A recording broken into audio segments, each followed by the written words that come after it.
disampaikan Rocky Pratama.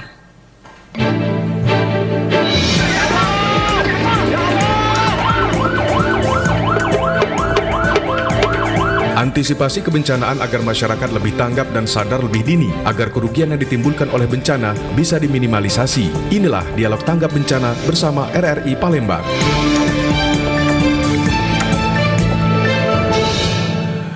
Selamat pagi, disiarkan secara langsung dari kantor BMKG Stasiun Klimatologi Sumatera Selatan. Saya Rocky Pratama.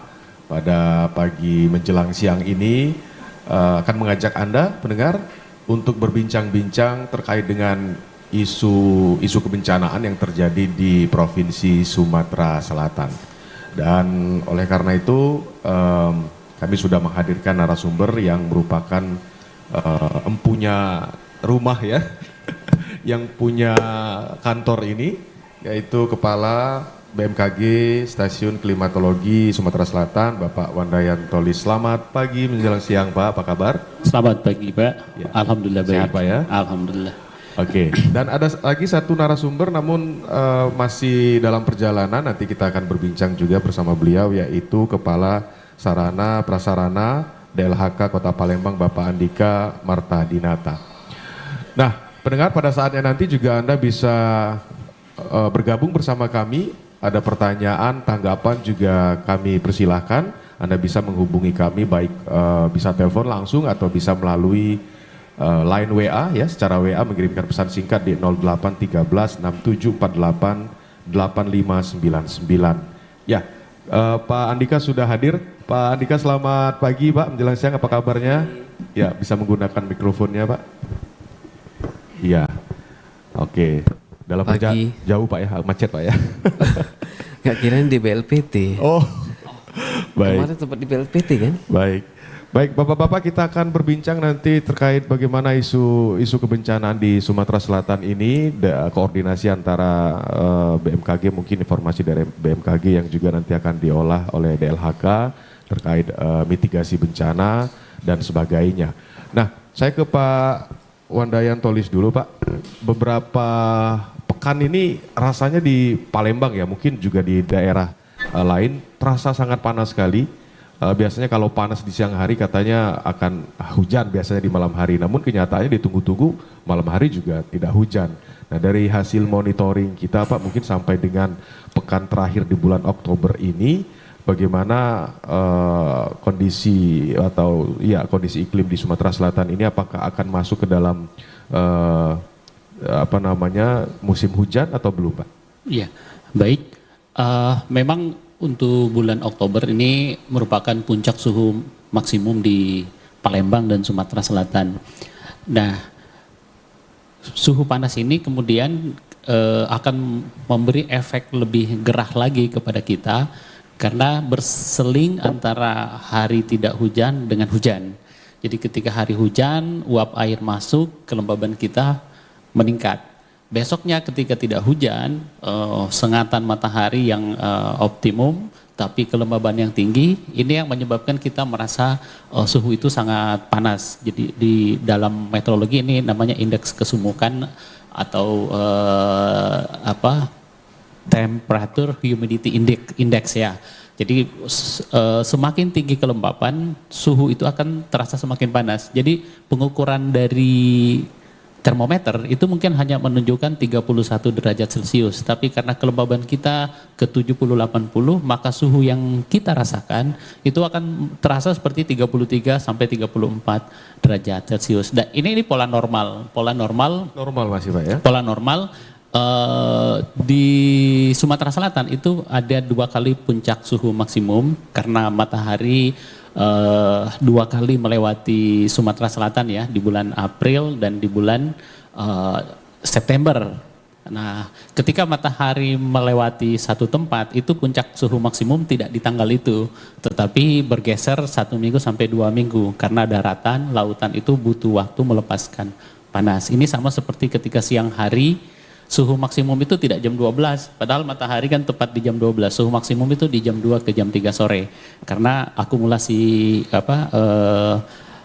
gelombang panjang dari permukaan bumi dengan radiasi matahari itu menumpuknya di jam 3 sore. Nah, kenapa kemudian kita merasakan panas tadi? Karena kita sudah fase memasuki musim hujan ya, memasuki musim hujan di mana banyak hujan. Nah, ini agak menarik karena secara umum musim hujan kita itu maju 20 sampai 30 hari. Jadi harusnya kita baru akan merasakan definisi hujan itu di akhir Oktober ini, tetapi kita sudah merasakan hujan sejak akhir September. Nah, ini memang dikaitkan dengan prediksi La Nina, tetapi secara definisi parameter pendukung ini belum dapat dikatakan La Nina, tetapi salah satu faktor yang digunakan dalam mengadjust La Nina itu suhu muka laut. Nah, suhu muka laut kita ini sejak awal tahun itu selalu hangat. Jadi kalau suhu muka laut selalu hangat, penguapan tinggi, peluang hujan itu tinggi. Nah, jadi memang kenapa masih terjadi hotspot? Nah, ataupun kebakaran hutan dan lahan? Ya karena pada saat Juli, Agustus kita itu benar-benar kering minimum hujan ya. Jadi kita merasa kok kemaraunya seperti bukan La Nina. Nah, yang namanya musim itu kan satu periode ya, dari Mei ke Oktober. Ya, jadi tidak serta-merta karena kondisi di bulan Juli Agustus kita state bahwa indikator La Nina tidak terjadi ya, tetapi bahwa berdasarkan terminologi yang digunakan oleh BMKG, musim itu dinilai dari mulai dia mulai sampai berakhir, dan kita cenderung musim kemarau ini mundur 20 sampai 30 hari, musim hujan maju. Jadi kurang lebih musim kemarau di Sumatera Selatan ini memendek 40 hari. Oke, memendek 40 hari. Tetapi memang pada Juli Agustus kita merasakan intensitas hujan yang sangat rendah. Di situ yang kemudian ramai hotspot, kemudian karhutla ya. Kalau menurut catatan kami yang paling banyak itu di Muba, ya Muba. Oki malah sedikit.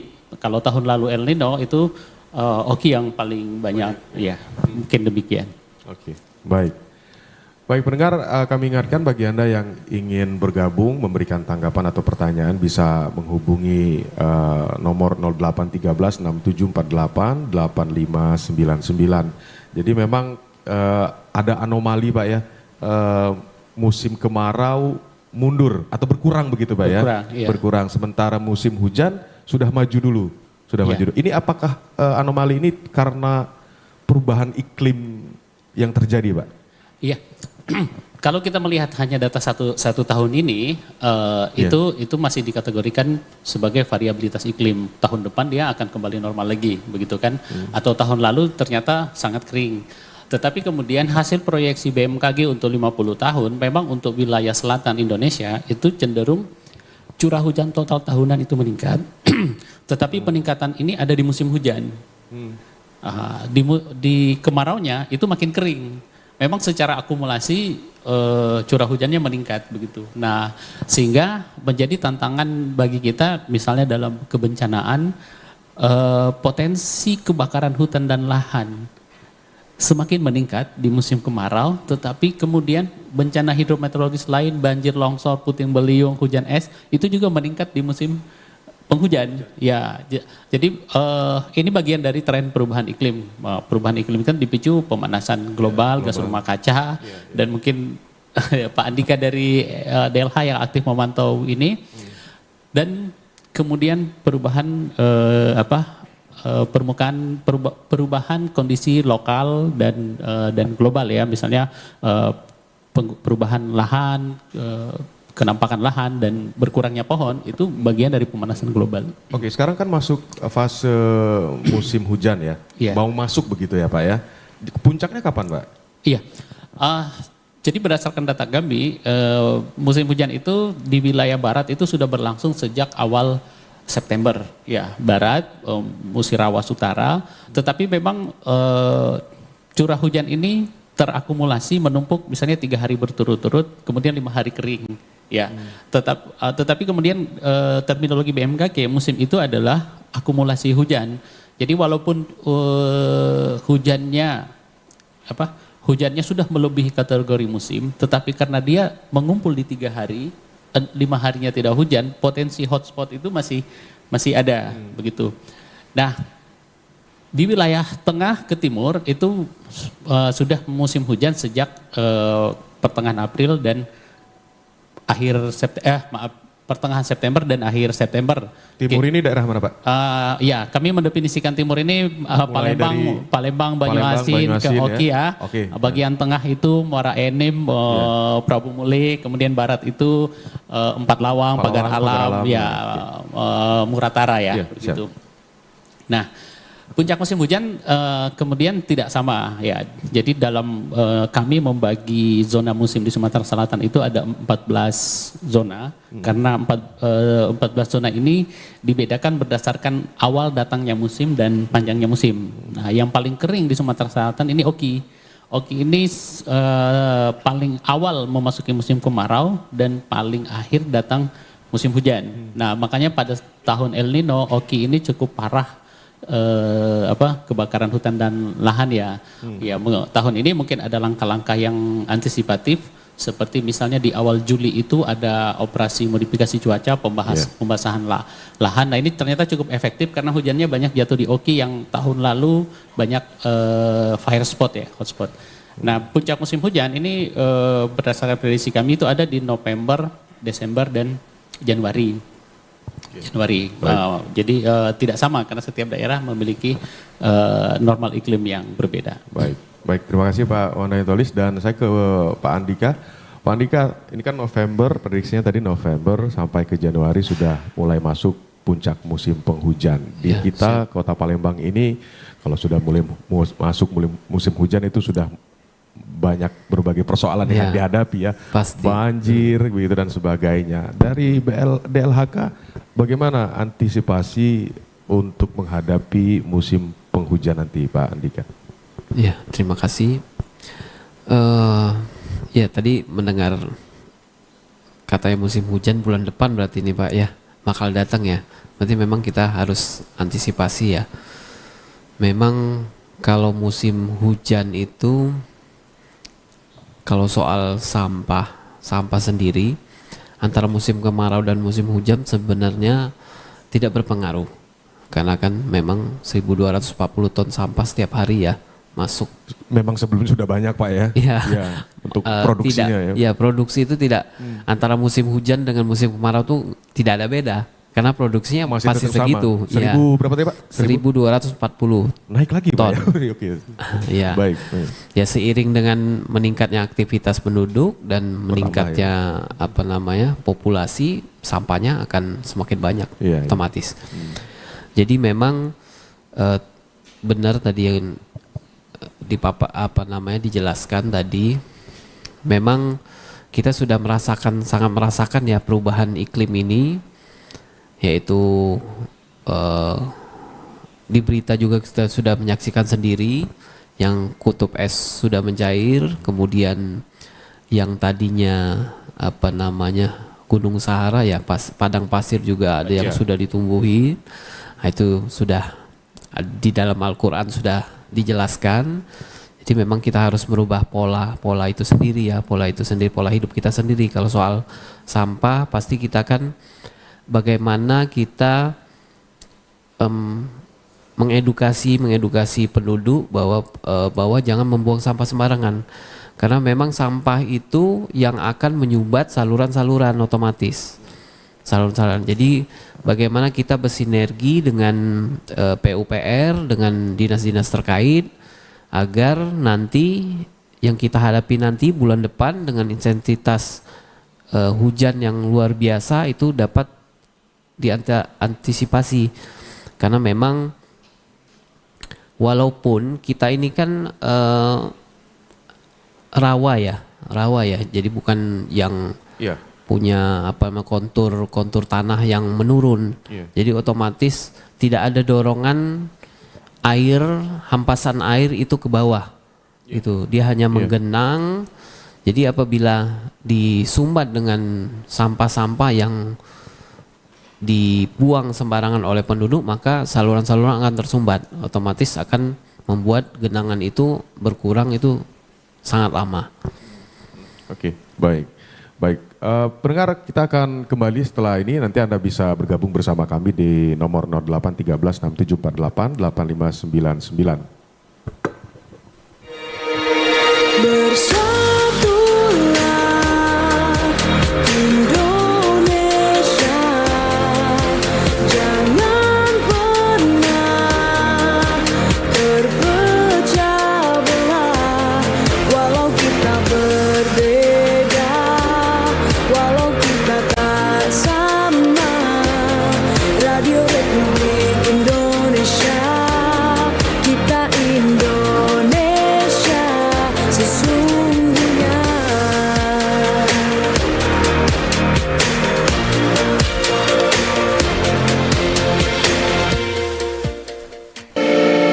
RRI Digital. Nikmati kemudahan interaksi, partisipasi, dan kolaborasi dengan RRI Digital. Interaksi, dengar dan saksikan siaran langsung kami, daftarkan akun kamu, dan mulailah berinteraksi di setiap program dan konten kami. Partisipasi, kreasikan konten kamu dengan berita, podcast, vlog, film, musik, dan playlist. Kolaborasi, kami mengajak berbagai komunitas untuk berkembang bersama melalui digital platform. RRI Digital sekarang menghadirkan terobosan baru, workspace platform dan online learning platform dengan fasilitas-fasilitas unggulan, monitor impact dan outcome, meeting online, video conference, dan library. RRI Digital menghadirkan fitur-fitur untuk peningkatan interaksi, partisipasi, kolaborasi, workspace, dan learning. Yuk segera download RRI Digital. Anda masih bersama Dialog Tanggap Bencana RRI Palembang.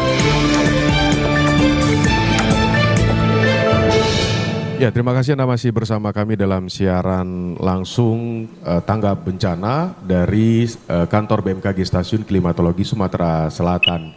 Tadi sudah dijelaskan oleh Pak Wandaya Tolis bahwa musim hujan ini akan diprediksi akan puncaknya itu berada di bulan November ya, artinya tidak lama lagi. Sehingga kalau tadi Pak Andika dari DLHK sudah menjelaskan kalau sampah ini memang sebetulnya setiap hari sudah produksinya ya seperti itu saja, tapi memang harus ada antisipasi berupa koordinasi dengan pihak-pihak terkait. Nah, kalau dari BMKG, antisipasi seperti apa yang harusnya dilakukan oleh pemerintah ataupun masyarakat menghadapi anomali cuaca saat ini dan juga memasuki musim hujan, Pak Wandaya Tolis? Ya. Biasanya kami pada saat merilis musim kemarau dan musim hujan itu kami berkoordinasi dan memberi rilis ya ke pemangku kepentingan terkait di sini, pemerintah setempat. Misalnya pada saat datang musim kemarau, kita jangan melihat sisi negatifnya saja, kekurangan air, kebakaran hutan dan lahan, tetapi ini bisa dimanfaatkan sisi positifnya adalah kesempatan membersihkan drainase. Oke. Ya, jadi membersihkan drainase itu bukan di musim hujan, tapi justru di musim kemarau. Jangan sampai udah musim hujan baru bersih-bersih gitu, bersih-bersih. Pak Ya, ini sudah kami sampaikan ke pemangku kepentingan terkait ya. Jadi musim kemarau itu dimanfaatkan untuk salah satunya yaitu memperbaiki drainase, membersihkan drainase. Nah, dari diskusi kami dengan misalnya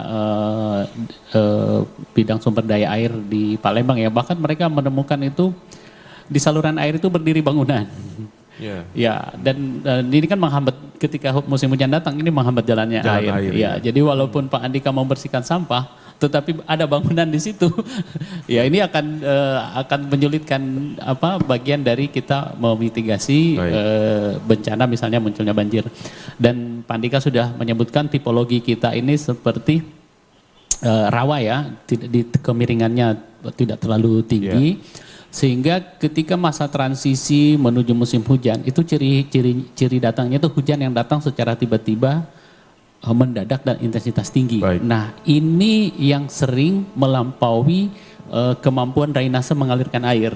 Tetapi biasanya kalau pada fase transisi menuju musim hujan, hujannya cepat berhenti. Jadi genangan itu tidak lama. Nah, atas kondisi seperti ini juga kami berdiskusi dengan dinas terkait bahwa misalnya penguatan jaringan pompanisasi ya, bahwa pompa itu sudah standby di tempat-tempat yang potensi genangan itu muncul. Dan cuman memang bencana itu tidak mengenal jam kerja, tidak mengenal hari libur. Nah, kadang situasi ini kadang membuat kewaspadaan kita menurun, misalnya di hari Sabtu atau di hari Minggu atau jam 1 malam hujan dengan intensitas tinggi. Nah, bagian dari sini juga perlu kemudian misalnya ada satgas-satgas yang bekerja 24 jam untuk mengantisipasi hal ini. Baik Pak Wanaitolis, kita tahan dulu karena ada pendengar ingin bergabung. Kita sapa, selamat pagi menjelang siang. Halo. Halo. Ya, selamat pagi Mas. Ya, dengan siapa? Ibu? Umuli. Dengan Ibu siapa di mana? Di Umuli. Ayo di Prabu Muli, Ibu siapa? Ningsih. Ibu Ningsih. Oke, silakan Bu Ningsih. Gini Mas, seberapa akuratnya prediksi cuaca ya, yang tentunya dikeluarkan oleh BMKG kita, terutama untuk wilayah yang rentan rawan bencana. Satu lagi Mas. Ya, halo Ibu Ningsih. Oke, terputus ya. Baik, Bu Ningsih di Prabu Muli, terima kasih. Anda pendengar yang ingin bergabung masih ada kesempatan ya, bisa menghubungi di line telepon 0813 6748 8599. Bu Ningsih agaknya meragukan keakuratan, Pak. Iya, berapa akurat katanya prediksi tadi dari BMKG itu. Mungkin Pak Wanaitolis ingin menanggapi. Iya, jadi kalau kita mengukur akurasi itu kan sebenarnya tidak bisa pakai perasaan ya. Kita harus punya data. Dan memang psikologis kita itu kadang mengandalkan perasaan. Misalnya gini, kami memprediksi pekan depan, Senin sampai Minggu, itu akan hujan. Ya. Kemudian di satu hari Kamis, itu ternyata tidak hujan. Yang diingat publik yang tidak hujan ini, BMKG salah. Dia tidak ingat yang 6 hari kami benar.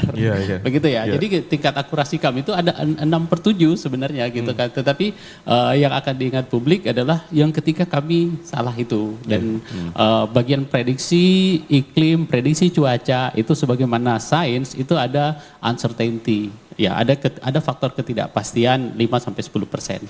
Nah, sejauh ini kalau perakiraan kami yang dikeluarkan teman-teman di stasiun meteorologi yang 3 jam itu akurasinya di atas 90% ya. 3 jam lagi hujan lebat gitu kan. Nah, perakiraan musim ini kan jangka yang panjang gitu. Panjang.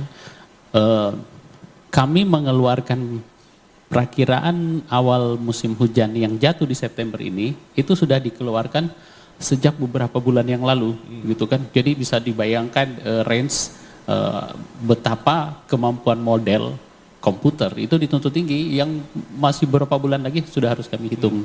Nah, sehingga bagian dari penilaian kinerja kami dianggap gagal kalau akurasi kami itu di bawah 76%.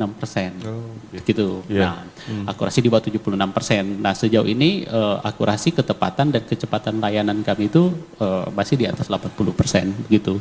Tapi yang diingat publik memang yang 20% itu ketika salah itu gitu kan.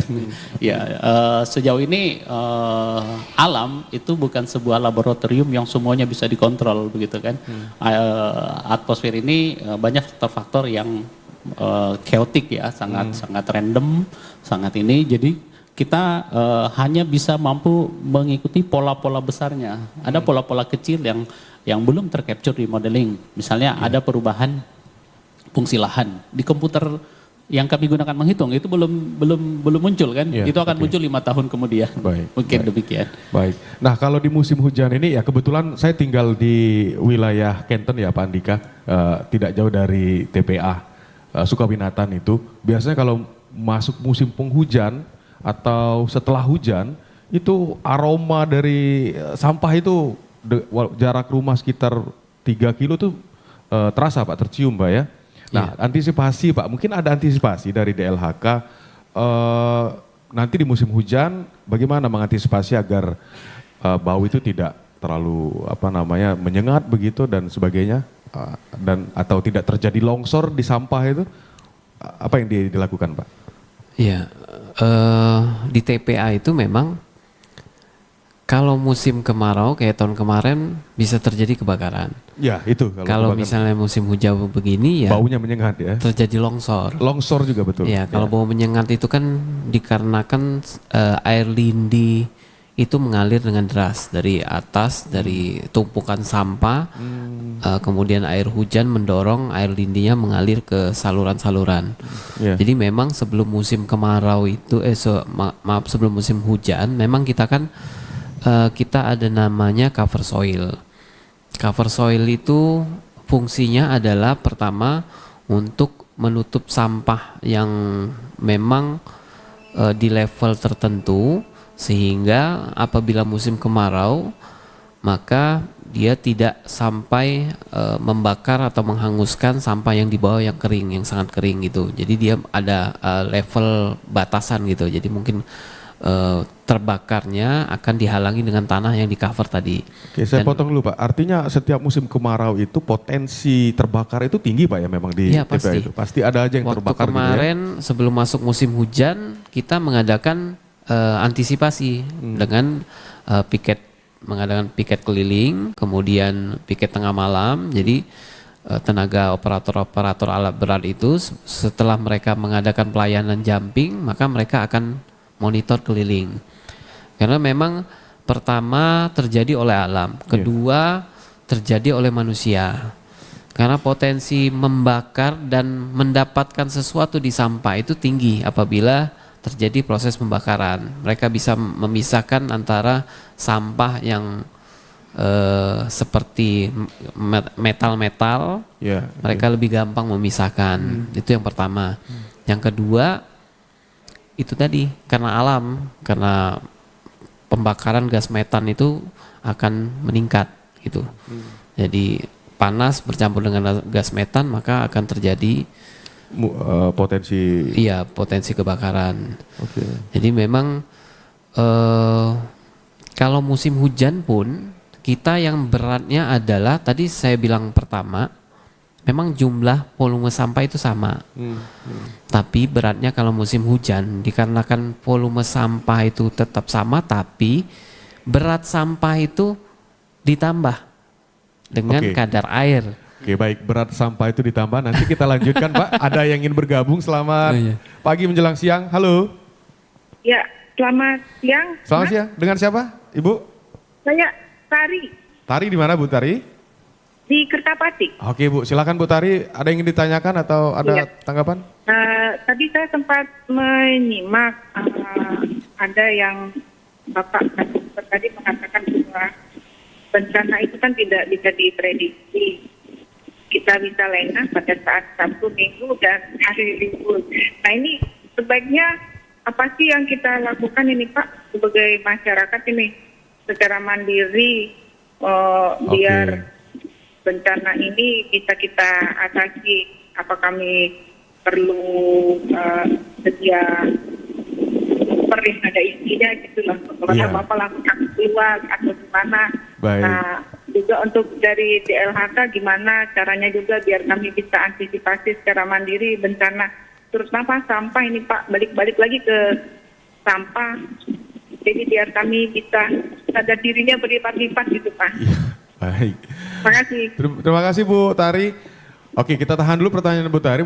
Menanggapi yang tadi Pak, saya tertarik kalau musim hujan, ya kalau bau itu pastilah Pak ya. Cuma apa beratnya bertambah karena ada kadar air?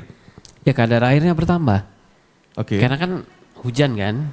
Karena hujan. Jadi kerja alat berat itu akan lebih maksimal. Maksudnya akan lebih berat. Betul. Jadi sehingga maintenance dari alat berat itu akan tinggi. Jadi terjadi kebocoran-kebocoran selang-selang hidrolik. Karena mereka mengangkat dan menekan sampah itu, menggeser sampah itu dengan volume yang lebih berat. Jadi kinerja alat berat itu akan lebih berat. Alat berat armada ada berapa Pak? Kita armada ada 4 ekskavator, 2 doser. Baik, tadi menanggapi Bu Tari yang sudah telepon.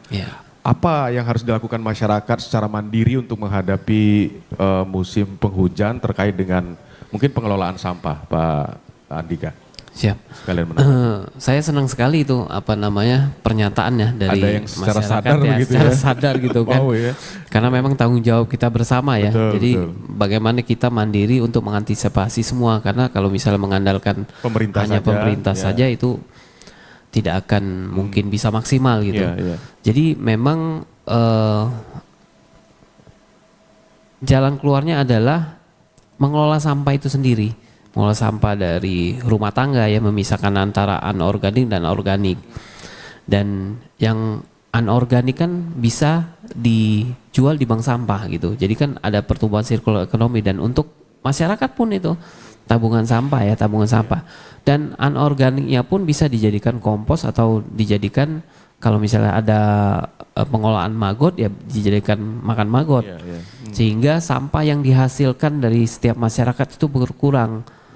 Dan sampah ya pastinya jangan membuang sampah sembarangan. Karena yang membuat saluran-saluran tersumbat dan anak sungai menjadi dangkal itu adalah sampah. Yang bagaimana saya juga bingung, tiba-tiba sudah kita bersihkan ada lagi gitu. Ada lagi sampahnya. Kadang-kadang dari belakang rumah yang tinggal di saluran-saluran atau anak-anak sungai itu membuang sampah dari dapur kan langsung dibuang saja gitu. Iya, iya, iya. Nah itu sayang sekali itu, karena Harusnya nanti dari rumah dulu Pak ya.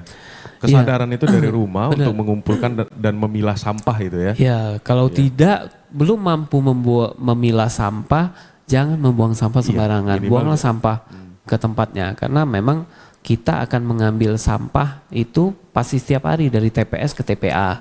Jadi dengan pola begitu juga akan membantu, bukan hanya membantu pemerintah tapi membantu seluruh orang ya, karena itu tadi whatever you done it will be returned to you. Iya, iya, iya. Jadi kalau misalnya kalian membuang sampah Tabur tuai sembarangan, lah ya akan kembali itu, akan kembali ke kita juga akibatnya. Hukum tabur tuai Pak ya. Iya benar itu. Betul. Oke, baik.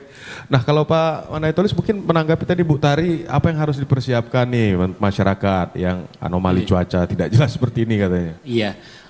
Pertama memang alangkah baiknya kalau kita sendiri itu memahami pola cuaca di kita ya. Misalnya kita tahu Juli Agustus itu kita akan puncak kemarau. Jadi pada periode ini sebaiknya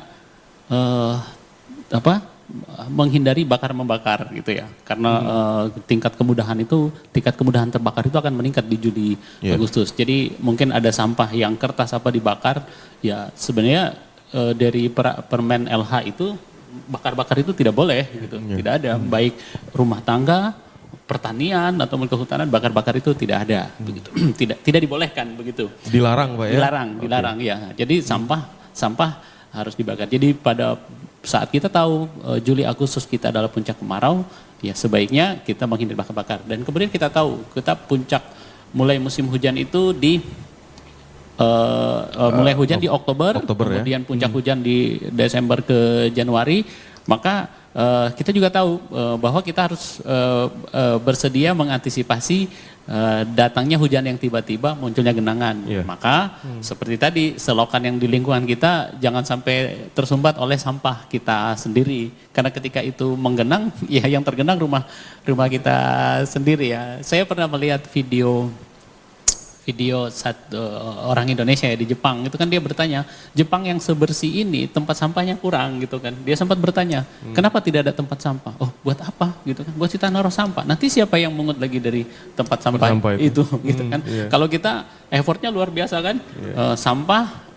tempat sampah, pemerintah menggaji orang untuk mengangkat sampah sampai ke TPA. Di TPA kalau pengolahannya juga belum dengan konsep green ini itu kemudian metan ini salah satu penyumbang gas rumah kaca. Ya proses fermentasi sampah membusuk itu yang terbesar adalah metan kalau tidak salah. Itu begitu, menyumbang rumah kaca juga. Gas rumah kaca pemanasan global. Pemanasan global perubahan iklim. Perubahan iklim, hujan makin meningkat di musim hujan. banjir. Kembali Banjir. ke kita lagi Iya. dampaknya. Ya, jadi pertama tadi mengenali pola, kemudian kita sendiri berusaha memitigasi potensi-potensi bencana yang muncul akibat dari pola iklim tersebut. Iya. Oke, menarik tadi Pak Wayan Tulis mengatakan gas metan itu menjadi penyumbang terbesar untuk menyebabkan efek gas rumah kaca dari TPA. Nah, sementara kita di Palembang ini TPA masih ada 2 Pak ya.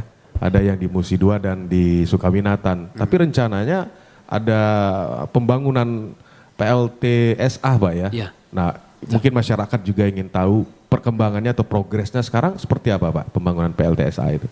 Ya, benar kata Pak penulis tadi bahwa metan itu ya penyumbang ya, salah satu penyumbang, karena memang jika TPA itu tidak dilakukan pengolahan secara benar, atau yang paling benar itu kalau misalnya di TPA itu paling tidak dia bukan open dumping. Iya. Nah, sekarang memang kita menuju ke waste to energy. Waste to energy, jadi tidak ada lagi penumpukan sampah dibuang ke insenerator dan akan dibakar. Iya. Dan fly ash dan fabanya itu akan bisa dimanfaatkan sehingga yang sampah 1.000 ton tadi itu residunya hanya sekitar 20% gitu, dan 20% itu bisa dimanfaatkan sehingga sampah tidak menumpuk lagi di TPA dan tidak ada lagi namanya penutupan pori-pori air tanah, penutupan pori-pori tanah oleh lindi, lumpur lindi, kemudian tidak ada lagi metan yang terbang-terbang menyumbang panas global gitu.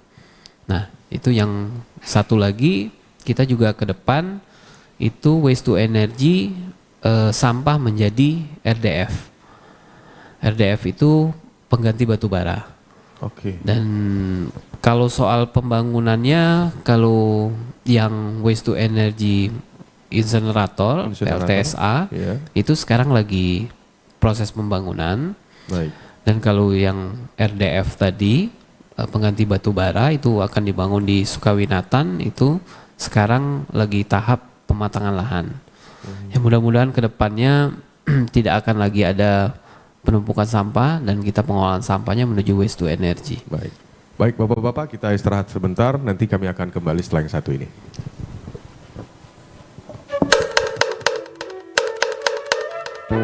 Akhir tahun dan awal tahun, banjir?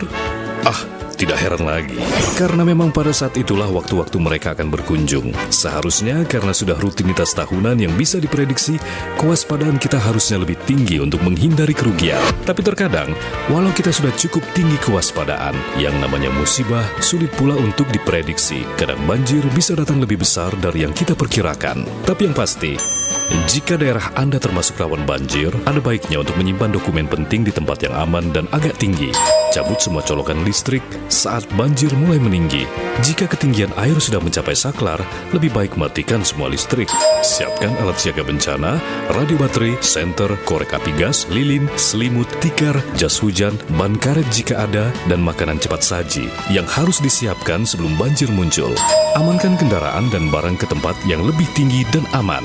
Dan tetap pantau informasi akurat dari platform media informasi resmi. Hindari mengakses informasi yang belum jelas kebenarannya. Nomor penting ada baiknya disimpan, sehingga bisa melaporkan apabila banjir semakin tak terkendali.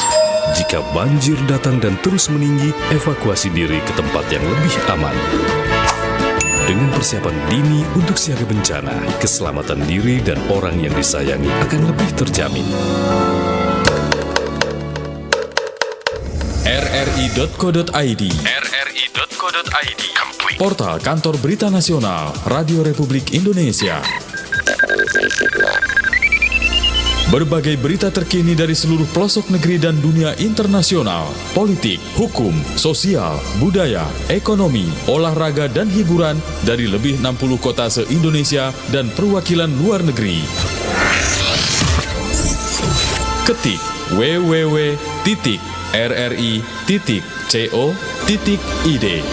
Dapatkan informasi dan ulasan yang akurat dan terpercaya, dilengkapi dengan audio on demand. Live streaming, siaran dari Pro 1, Pro 2, Pro 4 dari 65 kota, Pro 3, Voice of Indonesia, dan Channel 5. Berita, informasi terkini dan ulasan yang terpercaya serta akurat. rri.co.id.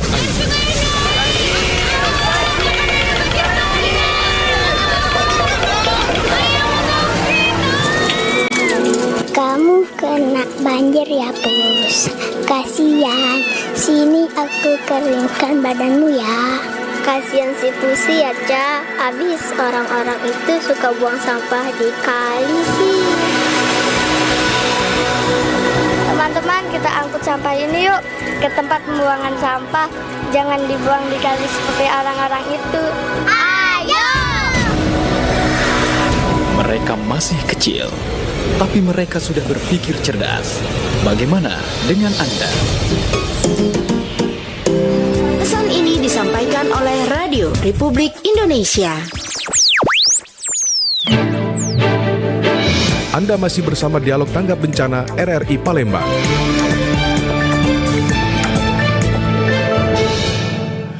Baik, pendengar, kita sudah hampir di penghujung acara siaran langsung yang pada kesempatan ini kami siaran langsung dari kantor BMKG Stasiun Klimatologi Sumatera Selatan, masih bersama dengan Pak Wandayan Toli selaku Kepala BMKG Stasiun Klimatologi Sumatera Selatan dan Pak Andika Marta Dinata, Kabid Sarana Prasarana DLHK Kota Palembang.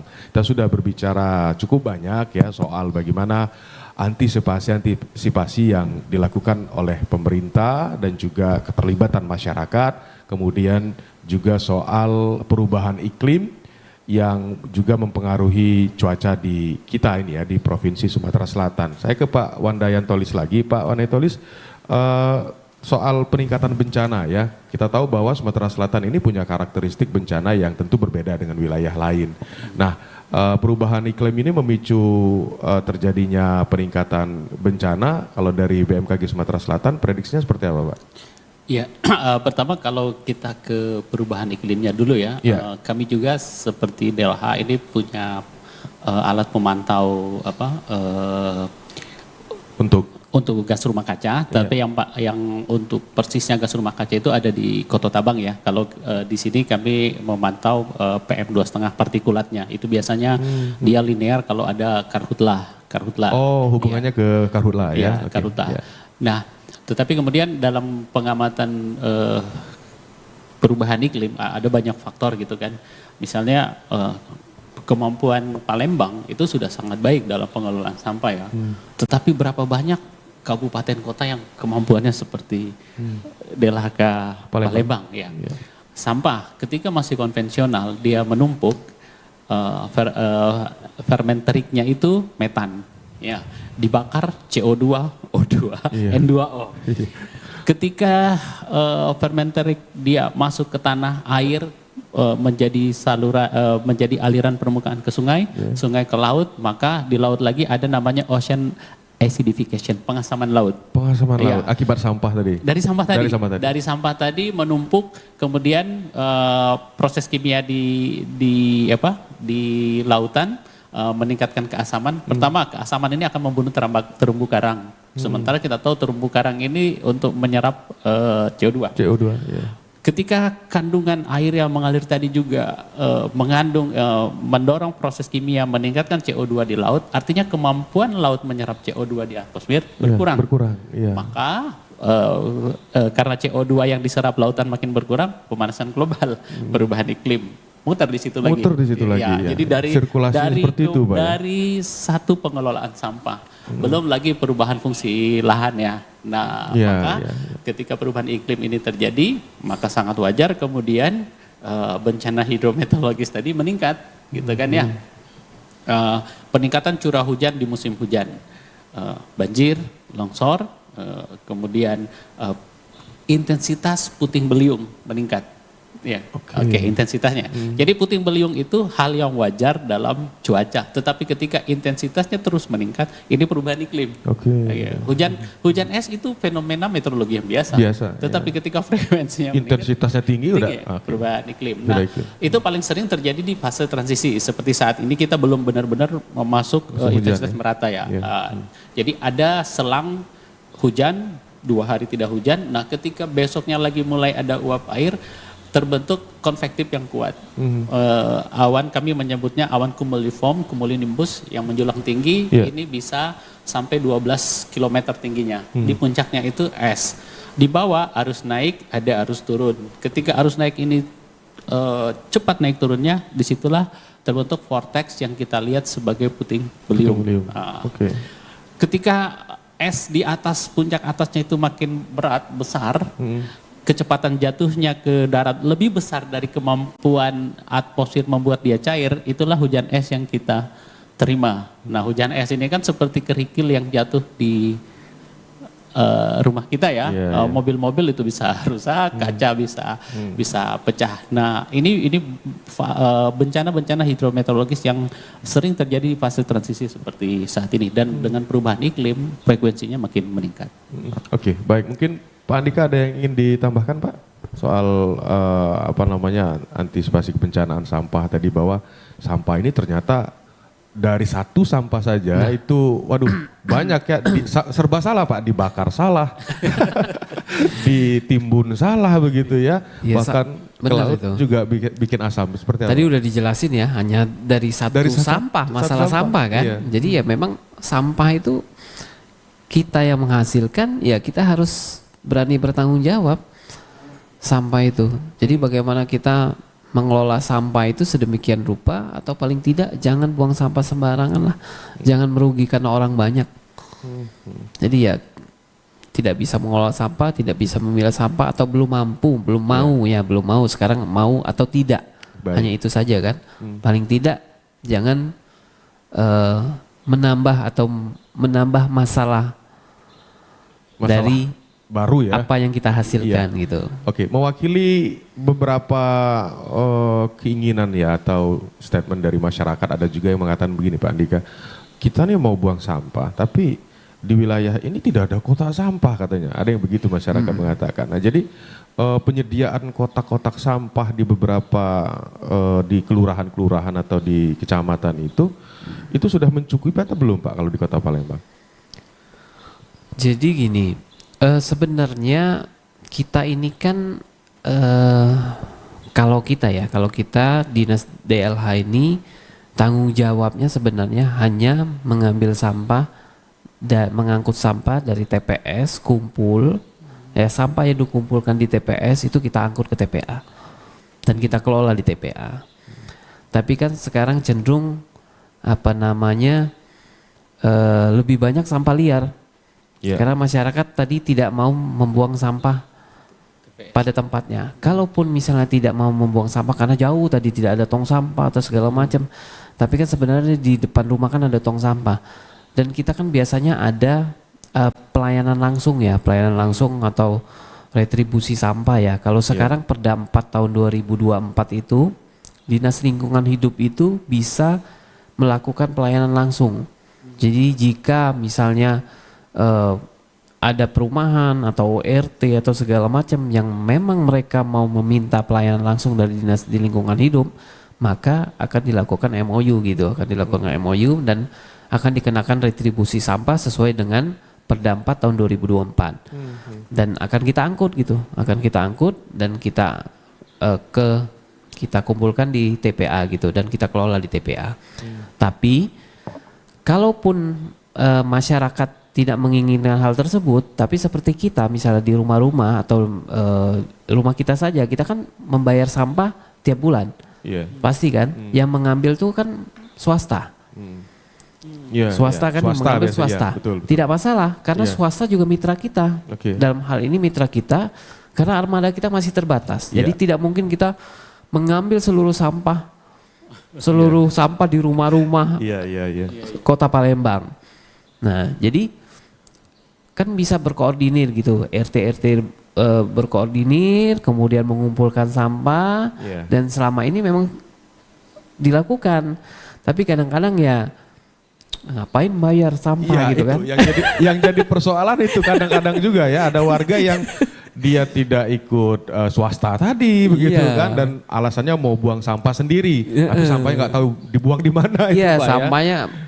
Jadi saya pernah pulang dari kantor, itu yang lucu lagi, pulang dari kantor jam 11-an malam nih Pak. Jadi ada mobil itu dia membuang sampah, tapi dia kayak orang maling gitu, noleh gitu. Jadi saya Bahasa pinggirin, tubuhnya, Pak, ya? dia buang Iya. sampahnya di trotoar. Jadi Iya. saya pinggirin, Pak maaf Pak, saya bilang ini kan bukan tempat sampah. Iya. Kok Bapak buang di trotoar? Saya bilang buang di trotoar. Terus kenapa kayak noleh-noleh gitu Pak? Terus buangnya kok malam banget? Aku bilang memang Bapak kan. Iya karena saya kalau buang siang malu katanya. Nah Bapak malu kok masih dilakuin? Berarti masih punya ada rasa malunya Pak ya. Iya. Iya. Ya, Oke, memang mudah-mudahan. kesadaran itulah yang penting. Iya, Baik, betul. ada yang bertanya melalui WA saya nih Pak. Ya, Ibu Rini di Lemabang. Jadi Bu Rini ini bertanya begini, mungkin ke Pak Wandayan Tolis ya, soal iklim atau cuaca. Fenomena hujan es di wilayah mana saja Pak kalau di Sumsel ini, dan ciri-cirinya apa yang akan terjadi kalau akan hujan es? Karena saya pernah mengalami rumah rusak atap karena hujan yang keras, begitu Pak. Bu Rini, seperti Iya. tanggapannya. Utamanya itu Di wilayah mana saja katanya ya, itu?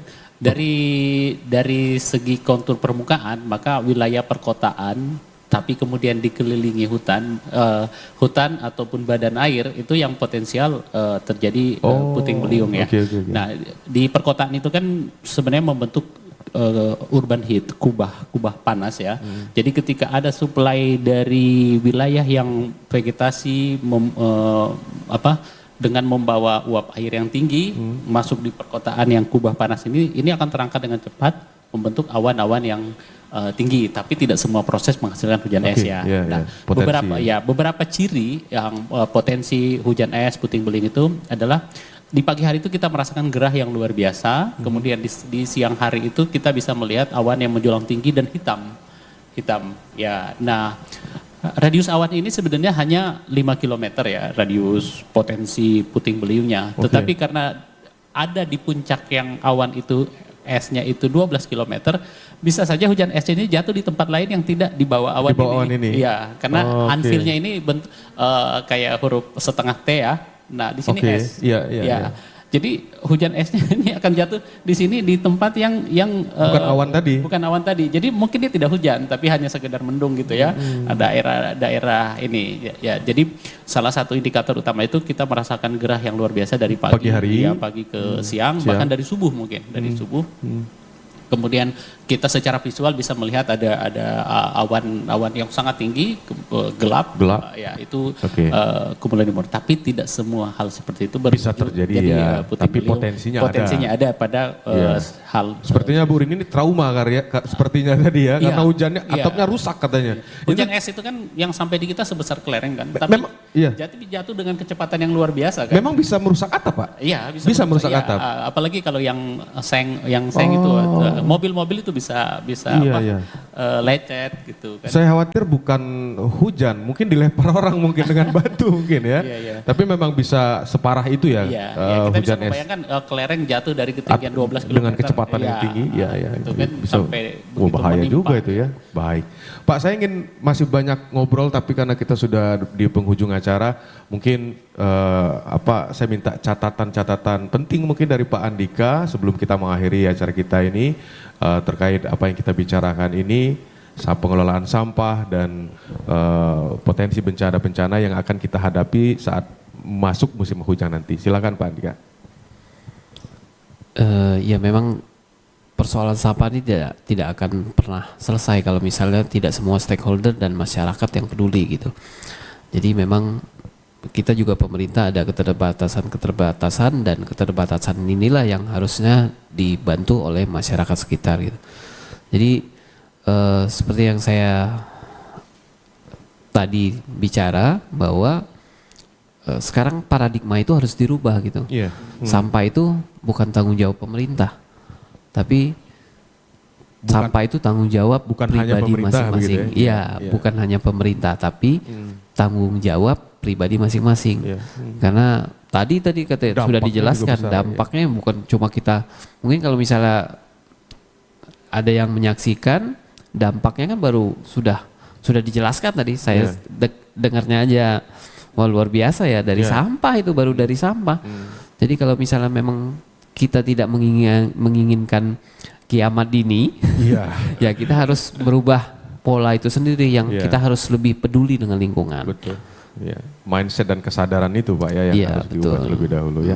Baik ke Pak Wandayantolis, mungkin catatan penting, pesan mungkin atau himbauan kepada masyarakat apa yang terkait apa yang kita bicarakan di saat ini Pak.